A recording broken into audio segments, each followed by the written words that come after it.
네, 바이든한테 새로운 루머가 지금 퍼져서 이걸 좀 전해드리려고 하는데요.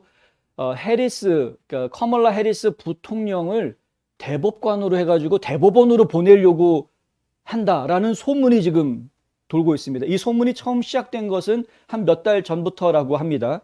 이 데일리 와이어가 이 소식을 전했는데요. 근데 이 몇 달 전부터 이런 소문이 돌고 난 다음에 갑자기 커멀라 해리스에 대한 지지율이 쭉쭉쭉 떨어지기 시작해서 바이든보다 더 낮은 지지율로 지금 떨어져 있는 그런 상황이 됐다. 이런 이야기입니다. 최근에 USA 투데이하고 서퍽 대학에서 조사한 이 여론조사 결과에 보면은 해리스의 지지율이 28%, 그런데 바이든의 지지율은 38%로 나왔다. 그러니까 바이든의 지지율보다 해리스의 지지율이 10%더 낮은 것으로 지금 나왔다라는 것인데요.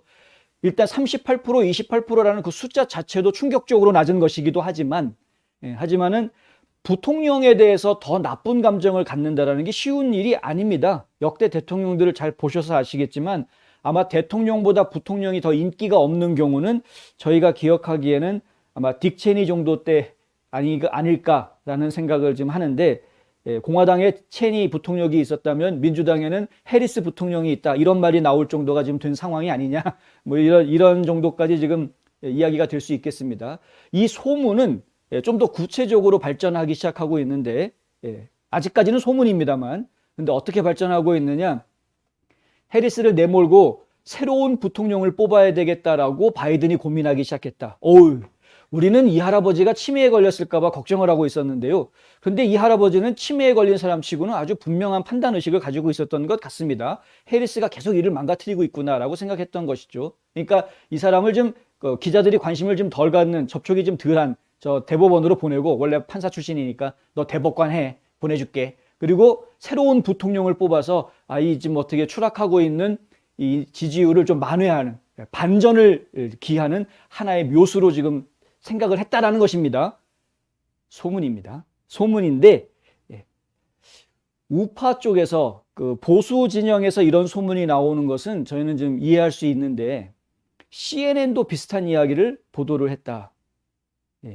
CNN에서 나온 이야기는 이렇습니다. 그 백악관 안에 있는 한두 명이 아니라 30명의 백악관 관리들을 인용해서 이런 이야기를 합니다. 해리스에 대해서 좋은 말을 하는 백악관 직원이 하나도 없다. 자, 도대체 어떻게 했길래 아직 1년도 안 돼가지고, 부통령이, 대통령 어차피 욕 많이 먹고 있는데 조금만 잘해도 인기 많이 끌 수 있었을 텐데 왜 부통령이 백악관 직원 30명한테 아무한테도 인정을 못 받는, 좋은 말을 한 사람이 단 한 사람도 없다. 이런 이야기가 CNN 방송에서 이야기가 나왔다. 해리스를 아끼는 사람들은 점점 더 미쳐가고 있다. 괴로운 거죠, 지금.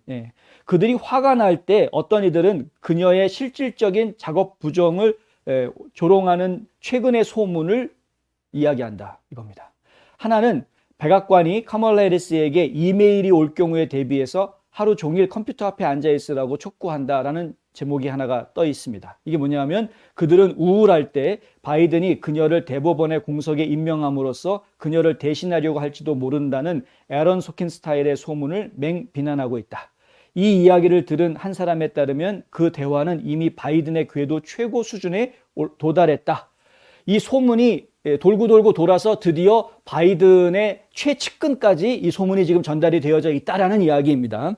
그러니까 이제 바이든도 이미 그 소문을 들었을 가능성이 크다라는 이야기 한편으로는, 그게 소문이 아니라면 바이든이 이제 발원지가 되는 거니까 바이든이 정말 그런 생각을 했었을 테니까.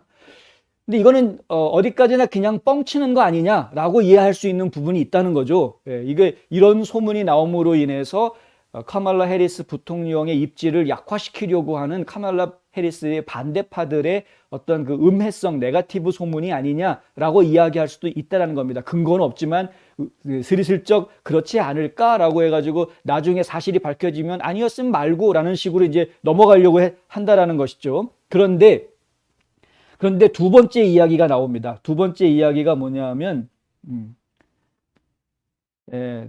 그 약간 다른 방법론, 아닙니다. 죄송합니다. 두 번째 이야기가 뭐냐면은 이 바이든이 실제로 대통령이 되면서 코트 패킹을 염두에 뒀기 때문이다라는 이야기가 나오는 것이죠. 코트 패킹. 예. 대법원의 대법관 수를 늘리겠다라는 이야기죠. 이 코트 패킹이라는 건. 패킹은 짐 싸는 거 아닙니까? 짐 쌀 때 어떻게 합니까? 최대한 같은 공간 안에 많은 걸 집어넣으려고 막 우격다짐으로 끼워 넣죠. 코트 패킹이라는 거는 결국에는 대법원 안에다 대법관을 지금 꽉 차 있는데 거기다가 또 막 대법관 새로 끼워 넣겠다라는 이야기입니다. 숫자를 늘리겠다는 이야기인데요. 지금 9명으로 고정이 된 지 100년이 넘었습니다. 이 대법원의 대법관 숫자를 9명으로 정한 지가. 그런데 이거를 지금 13명으로 늘리자라는 이야기가 민주당 내부에서 나왔었습니다. 예전부터. 그때 이제 바이든은 점잖게 뭐 나는 코트 패킹까지는 뭐 아니고 임기를 뭐 제한을 한다 그러면 어쩌면 maybe 뭐 이런 식의 얘기를 했죠. 자, 임기를 제한하는 방법. 대법관은 지금 평생직인데 평생직이 아니라 뭐 몇 살까지만 나이를 제한한다거나 아니면은 또 다른 방법으로는 대법관이 돼서 몇 년까지 뭐 20년이면 20년, 뭐 30년이면 30년만 대법관 할 수 있다. 이런 식으로 임기를 제한하는 방법. 이렇게 두 가지 방법으로 일할 수 있는 시간을 제한을 해두는 것이죠. 그러면 공석이 나오겠죠. 그럼 그 공석을 민주당을 지지하는 대법관으로 바꿔 끼우겠다. 뭐 이런 계획입니다.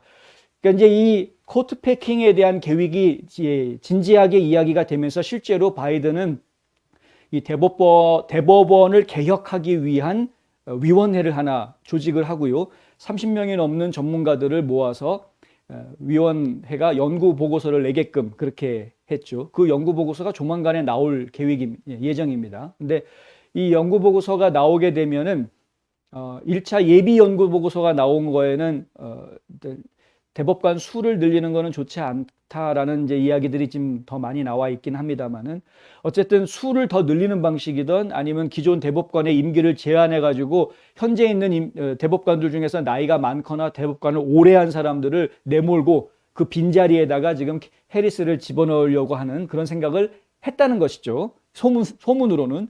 근데 이게 그냥 소문이라고 이야기하기에는 여러 가지 시점이라든가 추진되어져 온 일들을 놓고 이야기했을 때 완전히 헛소문이라고 이야기하기는 좀 어려울 것 같다. 여러 가능성들 중에 하나일 수 있겠다라는 생각들을 더 하게 만드는 그런 상황이라는 겁니다.